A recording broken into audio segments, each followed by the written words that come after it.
Goeiedag geliefdes, dis vir my heerlik om u weer eens te verwelkom by ons studie oor Romeine die eerste hoofstuk. Ons staan vandag stil by die 9de vers, maar ek gaan vir u ook die 8ste vers net lees, dan kry ons net die agtergrond van hierdie perikoop waarin Paulus skrywe. Hy sê in die eerste plek, dank ek my God deur Jesus Christus oor julle almal, dat julle geloof verkondig word in die hele wêreld. Dis 'n ongelooflike getuienis. Mense het kennis geneem van julle geloof, van julle verhouding met die lewende God. En hierdie getuienis is nie alleen deur woordgetuienis wat ek lewe nie, maar ook lewensgetuienis wat ek tussen mense openbaar. Soos wat Paulus dit gestel het in Romeine 12 vers 1 en 2. Ek vermaan julle dan by die goedertierenheid van God, dat julle julle liggame stel as 'n lewende, heilige en aan God welgevallige offer. Dit is julle redelike godsdiens. En dan sê hy, en word nie aan hierdie wêreld gelykvormig nie, maar word verander deur die vernuwing van julle gemoed, sodat julle kan beproef wat die goeie en welgevallige en volmaakte wil van God is. Ook in 2 Korintiërs 2 vers 14 en 15 stel die apostel Paulus dit so: God sy dank wat ons altyd laat triomfeer en die reuk van sy kennis deur ons oral versprei. Want ons is 'n aangename geur van Christus tot eer van God, onder die wat gered word en onder die wat verlore gaan. In 2 Korintiërs 3 vers 3 sê hy vir ons, julle is 'n duidelike brief van Christus, geskryf deur die Heilige Gees van God, geken en gelees deur alle mense. Dit is ons getuienis wat moet uitgaan na buite, dat ons kinders van die lewende God is. Maar nou gaan ons in die 9de vers aan en dan lees ons, want God, wat ek in my gees dien, in die evangelie van sy seun, is my getuie, hoe ek onophoudelik aan julle dink. Wanneer ek hierdie woorde lees, dan sê ek, dit sê vir my iets van die hartsingesteldheid van Paulus, aangaande die werk van die Here, die gesindheid wat in die hart van Paulus geheers het. God, wat ek in my gees dien. En wanneer hy dan hierdie woord gebruik in my gees, dan praat hy van my wese. Wat ek in my totale wese is ek op God ingestel, is ek ingestel daarop om die ere van God, die verheerliking van God en die bewondering van God in my lewe na buite uit te stuur. Dit gaan vir my oor God se eer en God se heerlikheid. Wanneer ek hierdie woorde sê, geliefde, dan is dit 'n geweldige ingrypende woord. Dat ek kan bely dat my totale wese ingestel is om God te verheerlik in al my doen en my late. En my hart is daarin. Die Here is my getuie dat ek ingestel is in my aanbidding van hom om so te lewe dat daar ook aanbidding vir hom deur my lewe openbaar kan word. En nou wil ek vir u sê, geliefde, dat elkeen van ons het 'n roeping in die werk van die Here. Daar is niemand van ons te klein nie, daar is niemand van ons te groot nie. Elkeen van ons moet net die roeping wat God in ons lewe vir ons gegee het, tot uitvoer bring. Ek dink aan jare gelede in die Nelspruit gemeente, was daar 'n jong man in die gemeente gewees, wat verstandelik vertraag was, verstandelik agter was. Maar hy het die mooiste glimlag en die vriendelikste persoonlikheid gehad. Hy het in die dorp van Nelspruit rondgeloop en by elke mens op die straat gestop en vir hulle traktaatjie gegee en gesê, oom Tannie, kan ek vir julle iets gee? Niemand het hom ooit geweier nie. Eendag, toe hy uit die kerk uitstap en in die straat kom, het hy nie 'n kar gesien nie. En hierdie kar het hom reg voor die kerk doodgery. By sy begrafnis het Dominee Koortse gesê, wat daardie stadium predikant van die gemeente was, ek het my grootste evangelis in die gemeente verloor. Hy het nie al die vermoëns gehad wat ons almal het nie, maar hy het alles in sy vermoë gedoen om Jesus Christus aan mense bekend te maak, deur 'n pragtige glimlag en persoonlikheid en 'n traktaatjie wat hy in iemand se hand stoot. Here, maak nie saak waar U my nodig het nie. Ek is in diens van God, as hy sê, want God wat ek in my gees dien, in die evangelie van Jesus. Ek is 'n dienaar van die Here, op die klein en die groot vlak. Ja, of ek nou tee bedien, of ek huisbesoek doen, of ek die badkamer skoonmaak, of ek die een is wat die opruimwerk doen wanneer almal klaar geëet het en weg is. As ek dit uit my hart uit doen, dan is dit diens aan die lewende God. En geliefdes, is dit nie so dat die Bybel vir u en my sê, dat as ek werklik die Here dien, dan is dit iets wat in my hart gebore is. Ek doen dit nie vir mense nie, God is my getuie. Dit is my so 'n mooi woord. God is my getuie. En God weet dat dit wat ek doen, is vir hom en vir sy koninkryk. Is dit nie wat die Here Jesus Christus gesê het? God soek mense wat hom in gees en in waarheid aanbid nie. God soek mense wat met hulle hele hart God aanbid. Nie skynheilig is nie, nie agterbaks is nie, nie agteraf is nie, maar mense wat soos jy hom voor jou sien, soos ek agter jou rug. Ek is wat ek is. Daar is nie 'n voorgee by my nie. Daar's geen skyn by my nie. Ek praat nie 'n ander taal by die kerk as wat ek by die huis praat nie. Ek is wat ek is. En soos jy my sien, so sal jy my belewe as 'n kind van God. God is my getuie dat ek in my hele gees, in my totale wese 'n smagting het in my innerlike om God te behaag. Dis ons reeds wat ek vir u gesê het. Dit is die aanbidders wat God soek, wat opreg met God lewe in woord en in daad. Ag, ek dink aan die apostel Paulus se woorde daar in Filippense die 2de hoofstuk vers 20 en 21. As hy hierdie woorde sê: want ek het niemand van dieselfde gesindheid wat julle belange opreg sal behartig nie. Want hulle soek almal hulle eie belange, nie die van Christus nie.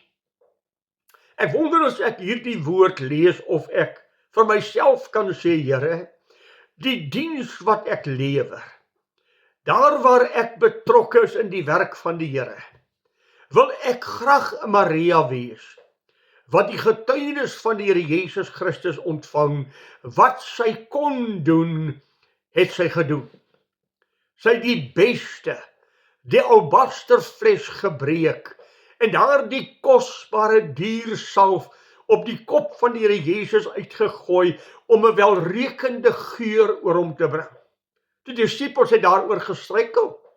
Ons kon hierdie salf vir baie geld verkoop het, dis 'n vermorsing. Wat sy kon doen, het sy gedoen. Sy het haar beste vir my gebring, en oral waar hierdie evangelie verkondig word, sal daar vertel word van wat sy gedoen het. God sien die hart van 'n mens aan. Daarom as Paulus praat van my hele wese, my hele ingesteldheid, is daarop om God te verheerlik en hom die eer en heerlikheid te bring. Dan praat hy van Here, my hele gees is ingestem volgens die evangelie van Jesus Christus om u te eer. Ek wonder as ek en u praat, dit wat ons doen, is dit tot my voordeel? Wil ek in die proses die eer ontvang? Moet mense my raak sien? Gaan my diens oor myself en my ego? Of gaan my diens daaroor, oor die evangelie van Jesus Christus, dat ek moet minder word en hy meer, dat ek die een moet hoër ag as myself, dat soos Christus Jezus gekom het, nie om gedien te word nie, maar om te dien, en sy lewe as losprys te gee vir baie, dat dit my ingestel is om te Here, ek wil nie eer ontvang nie, ek wil nie raak gesien word nie, ek wil die eer aan God bring, en die eer gaan nie oor my nie. Dit gaan oor u naam, dit gaan oor u koninkryk, dit gaan oor u heerlikheid. Daarom is ek nie ter sprake in die hele proses nie. Dis wat Johannes die Doper gesê het. Jesus Christus moet meer word en ek moet minder word. Ek moet in die prentjie verlore gaan en Jesus Christus moet uitkristalliseer en hy moet die aanbidding kry. Ons het dit al so dikwels vir mekaar gesê in Matteus 5 vers 16.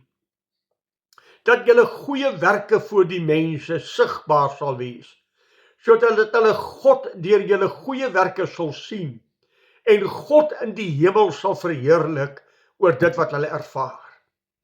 God wat ek in my gees dien, in die evangelie van sy seun, weet dat my hele lewe ingestel is, daarom om God te behaag en hom tevrede te stel. Ons moet ons harte ondersoek. Ons moet na ons eie harte kyk en sê, hoekom doen ek sekere dinge? Hoekom is ek in diens van God? Hoekom is ek 'n kind van die Here? Hoekom doen ek sekere dinge by die kerk? Om raak gesien te word en deur mense geëer te word, dat die eie ek en die vlees vertroos kan word. Dit kan baie subtiel gebeur, geliefdes, dat ek nie dinge doen uit liefde vir die Here nie, maar dat ek dit doen, dat ek raak gesien kan word. Weet jy wat sê die Bybel? Hy sê, as ek dinge doen om deur mense geëer te word, sal mense my raak sien, en hulle sal my eer gee, maar ek het die eer van God verloor. En nou vra die apostel Paulus, daar in Galasiërs 1, wil ek dan nou die eer van mense hê, of wil ek die eer van God hê? Soek ek nou die guns van mense, of soek ek die guns van God? Ek en u moet ingesteld wees om te sê, Here, my eerste doel en my enigste doel op aarde is, om deur my woorde en my dade God te verheerlik. Daar in Matteus 6 vers 33, kry ons dan mos juis mooi die mooi woorde. Soek eers die koninkryk van God en sy geregtigheid, en al die ander dinge sal God vir jou byvoeg. Geweldige woord. Soek eers die koninkryk van God en sy geregtigheid, en al die ander dinge sal ek vir jou byvoeg. Jy weet, geliefdes, dit kan ook wees dat ek vir myself sê, ek as predikant, hoekom preek ek op 'n sekere manier? Praat ek die waarheid? Verkondig ek die waarheid? Of is daar ook by my 'n ingesteldheid om guns van mense te kry? Mooi so, dominee, baie mooi boodskap, dominee. Of wil ek van die kansel afstap en sê, Here, alles wat u in my hart vir my gesê het om te sê, het ek gesê. Dis 'n geweldige ding. Waar kry jy jou boodskappe? Kry jy jou boodskap by God? As jy Sondag op die kansel gaan staan, het jy 'n woord wat jy van die Here ontvang het, of het jy iemand anders se woord bymekaar gemaak uit kommentare? Maar jy praat nie 'n lewende woord tot die gemeente van die Here wat voor jou sit nie. Ek dink so aan die woord van die Here daar in Samuel. 1 Samuel 16 vers 9, is daar so 'n mooi woord as die Here vir Samuel stuur om 'n koning te gaan salf.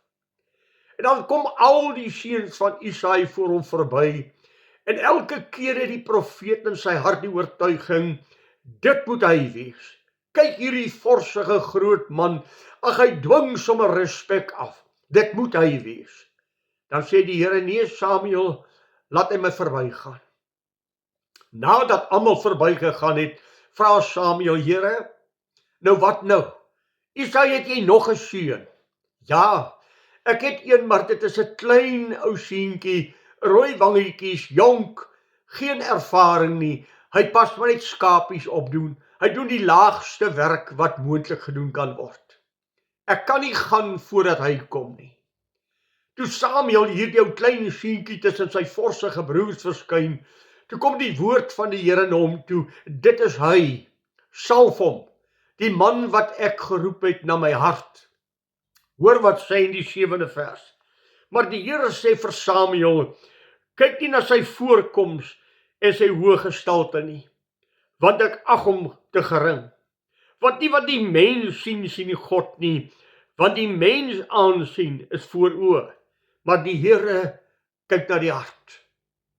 Is my hart by God?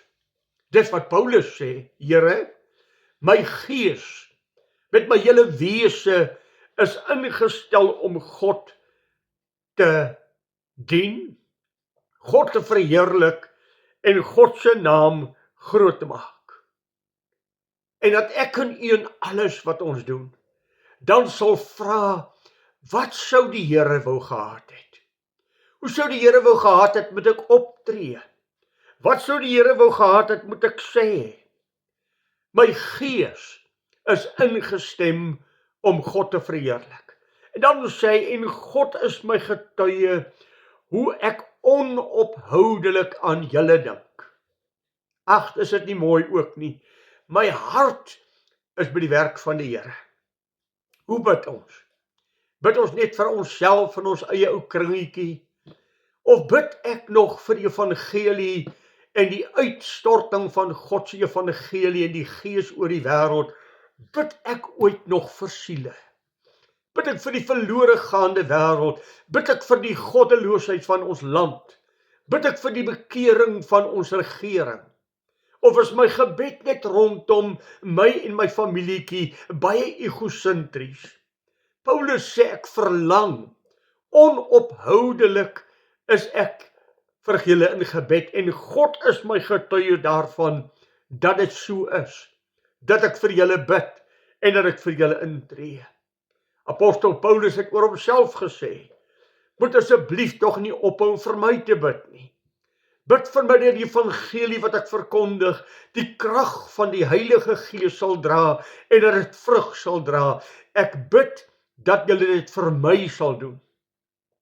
Dat waar ek betrokke is in die werk van die Here, met boodskappe wat ek uitstuur en ook diens wat ek doen hier waar ek nou is, die mense bedien, die personeel bedien, en waar ek ook geleentheid het om met die leierskap van die groep hier te praat, dat ek die Gees van God in my sal hê, om die woord van lewe te spreek, dit wat God van my verlang. My hele wese smag daarna, dat God verheerlik sal word. Daarom te hoor wat God vir my sê, en dan nie alleen te hoor wat God vir my sê nie, maar te gaan doen wat God vir my sê, en om te aanbid met my hele wese. Ek gaan volgende week met u verder praat, maar ek vra vir u om net 'n oomblik stil te staan en net 'n bietjie introspeksie te hou. Here, is my lewe werklik ingestel tot eer van u? Is my hele wese ingestel om God te verheerlik en te lewe vir sy eer en 'n lewende getuie van die lewende God op aarde te wees, 'n refleksie van die heerlikheid van God. Soos 2 Korintiërs 2 vers 14 en 15 sê, daagliks word ons verander na dieselfde beeld, die beeld van Jesus Christus, dat Christus in my lede, in my liggaam groot gemaak sal word ten alle tye. Die Here seën vir u, ek bid vir jou, bid ook asseblief vir my, dat ons getuies van die lewende God sal wees. Die Here seën vir u ryklik, totdat ons weer met mekaar saamgesels. Goeiedag vir u.